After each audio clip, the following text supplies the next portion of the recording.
Could constant cell phone use be damaging your child's brain? Think about it. We're always using our cell phones. We're always around them. What if there was potential harm? Hi, I'm Dr. Brian McDonough, and welcome to Primary Care Today on ReachMD. My guest is Dr. Daniel Debaun. Dr. Daniel Debaun is basically an expert in this area. He talks about it, enjoys talking about it, and I guess the biggest thing is we hear stories all the time about cell phones and potential risks. What sort of information do you have that would raise concerns? Good evening, Dr. Brian. Thanks for inviting me onto your show. There is so much information we know. In fact, there's been many studies over the last 10 years that has been growing in content and being more clear on the things we expose ourselves to every day and the potential health dangers to them. Now, you have a number of different things that, you talk about in your claim.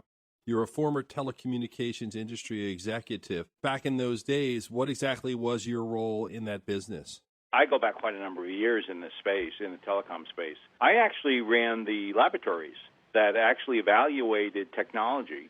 So anytime it was introduced into the networks, the telecommunication networks, that my teams would ensure that they met the standards. So I had a lot of background in the electrical side of the industry. Now, you've taken the time, along with your son, to write a book, Radiation Nation, The Fallout of Modern Technology. I mean, so obviously this is something you really care about. I mean, if you take the time to write a book, you care about it. What exactly was it? Was it a fear? Was it concern? Was it just get more information you wanted to learn by writing the book? Or was it all those years together? What led you to writing? I didn't spend much time in my past lives as electromagnetic radiation expert, although I dealt with it in the laboratories.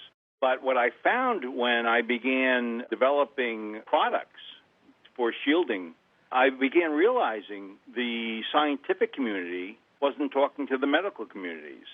The medical communities weren't talking to the electrical community. It was disjointed. So a lot of information we had in the marketplace just wasn't gelling for the average person. And so out of a little bit of frustration that there was lots of misinformation in the marketplace, and not enough good, solid information that's understandable by the average person, I generated a book that helps from soup to nuts, giving you a bit of everything about that electromagnetic radiation space that helps you understand the space. And if you choose, make choices on how you want to deal with it in your life. So when you talk about it, in particular with phones, you talk about EMF or electromagnetic frequency. And that's the radiation that's emitted by things like cell phones, tablets, laptops, Wi-Fi. And these are a lot of the things we use. Are we getting a lot as far as doses? Because I know, we keep them in our pockets, we have them in our chest pocket, we have them all over. What kind of levels are we talking about?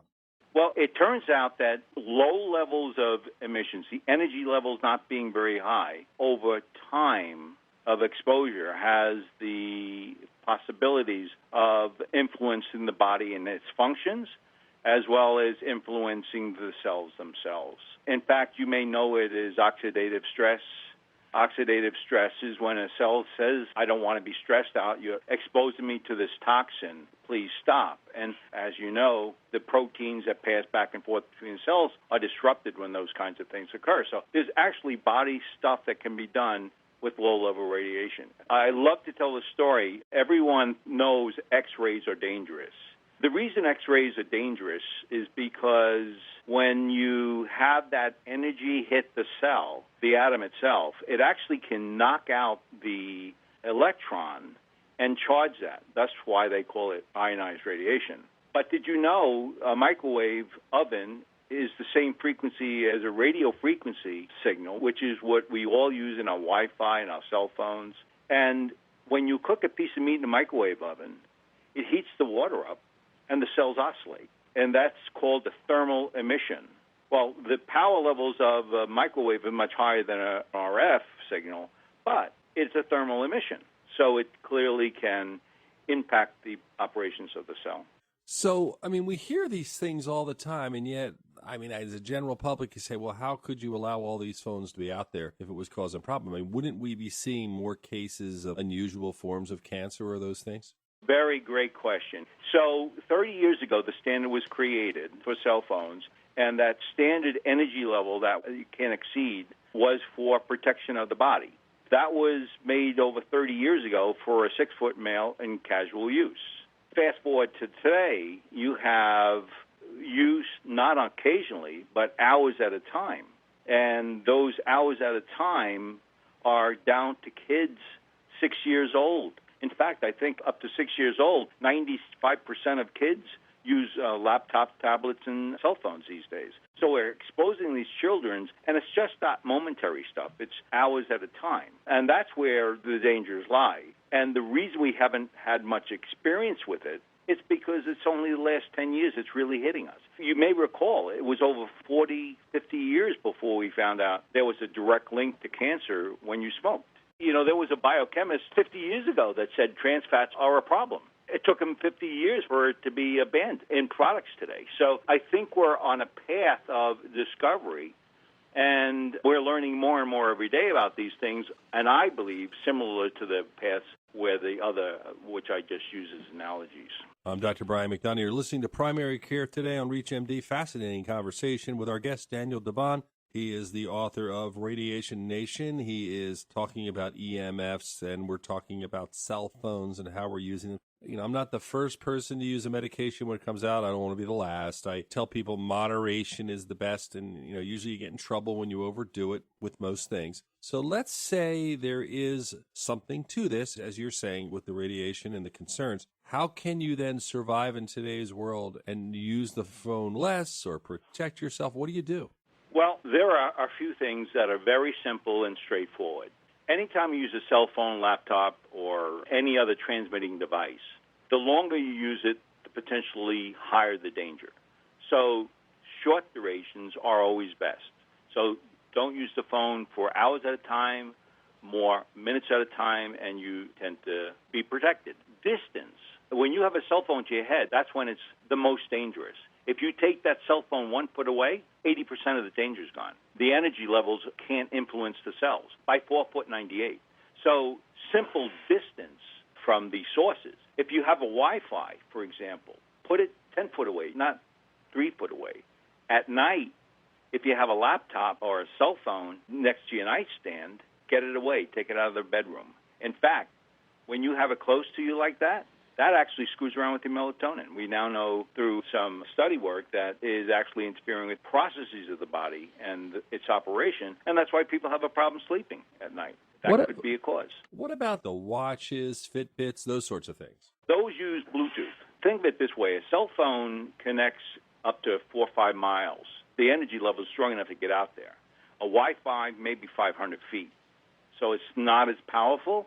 Bluetooth can go 30 to 50 feet. So it's really low power energy level. But it's a constant load. I had a yoga teacher, and she had bought that, and she was bragging to me. She always had it on. It was wonderful for her to use it. And I said, do you realize it's constantly transmitting? When you buy one of those biofeedback systems, make sure they don't transmit while they're not communicating with the cell phone. Interesting points. What you're really talking about is trying to look at extensive exposure and also levels of exposure. Yes, exactly. Think of it this way, Dr. Brian. When you have something close to your body, that's when there's most danger. The other dimension, the ADHD associated with EMF, those are because of environments.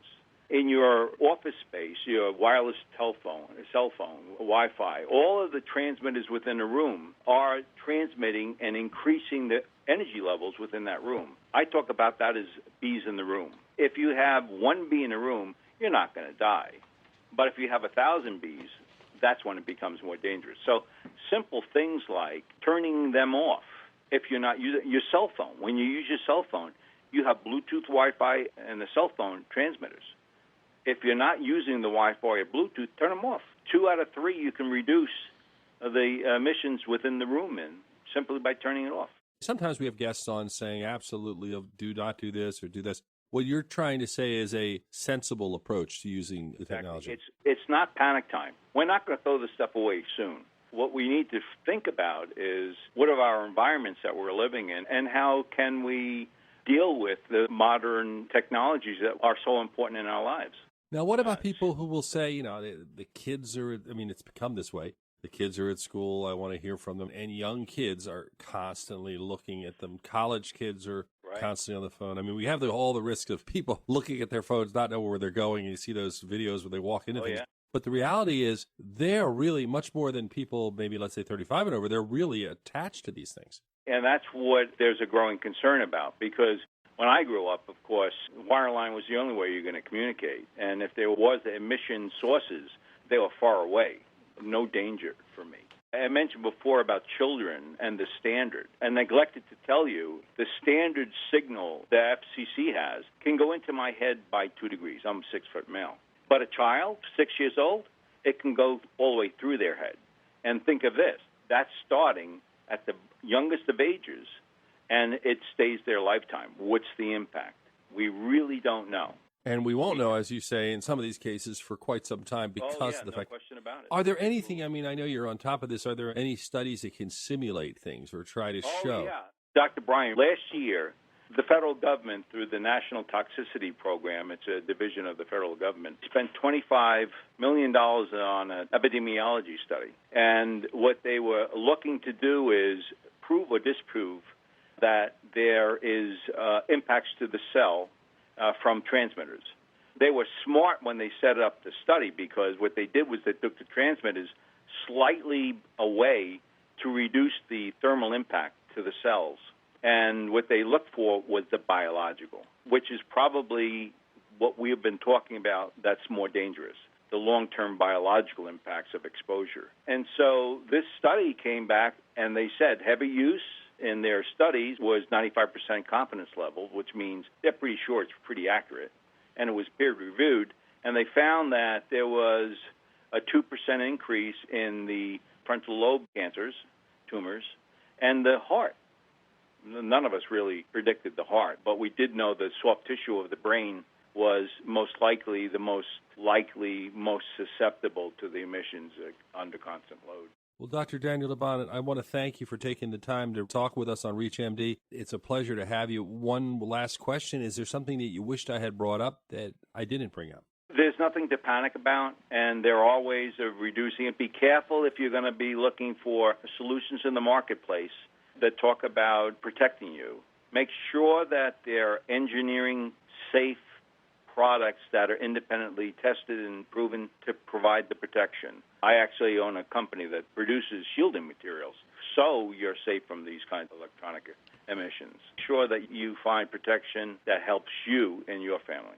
Well, Dr. Debaun, I want to thank you for joining us on the program. Thank you. Daniel Debaun is the author of Radiation Nation, The Fallout of Modern Technology. If you missed any of this discussion, please visit reachmd.com/primary care today. You can download the podcast. You can learn more on the series.